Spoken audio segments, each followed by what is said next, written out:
రంబు ఒక్క పోలిక నుండు అని మనకు పద్యం ఉంది. అయితే ఇప్పుడు దీన్ని మార్చుకోవాలి.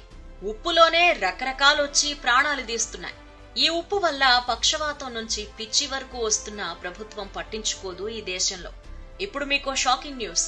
మనం నిత్యం తినే ఫాస్ట్ ఫుడ్ లో టేస్టింగ్ సాల్ట్ అనేది వాడతారు. ఈ టేస్టింగ్ సాల్ట్ అనేది భారతదేశంలో చైనా నుంచి దిగుమతి అవుతోంది ఫర్టిలైజర్స్ పేరు మీదే. ఇది తినే ఆహార విషయ సూచికలో లేదు. ఇది చైనా ఒక ప్రత్యేక పథకం కింద భారతదేశంలో యువతని బీపీకి, షుగర్లకి, రోగిష్ట్లను చేయడానికి ఒక ప్రయోగంగా భావించబడుతోంది. ఈ టేస్టింగ్ సాల్ట్ అనేది ఈ రోజుల్లో ప్రతి ఫంక్షన్ లో వంట వాళ్లు కూడా రాస్తూ ఉంటారు. కానీ చైనాలో దీన్ని వాడితే ఉరిశిక్ష విధించే విధానం కూడా ఉంది. భారతదేశంలో మాత్రం దీన్ని ఇంకా వెలుగులోకి తీసుకురాలేదు. ఈ టేస్టింగ్ సాల్ట్ వేసిన ఏ భోజనం ఒక 40 రోజులు తిన్నారంటే జీవితాంతం బీపీతో, షుగర్తో బాధపడక తప్పదు. పక్షవాతం కూడా రావచ్చు.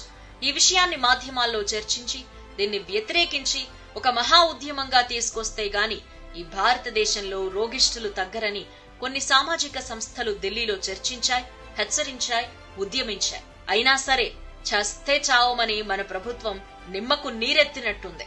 ఈ విషపు ఉప్పు భారతదేశంలో తయారవడం లేదు. ఈ సాల్ట్ ను ద్రాక్ష తోటల్లో వినియోగం కోసమని చెప్పి తీసుకొచ్చి మనుషులకు తినిపిస్తున్నారు. ఈ టేస్టింగ్ సాల్ట్ వల్ల మన నాలుక రుచిని కోల్పోతుంది.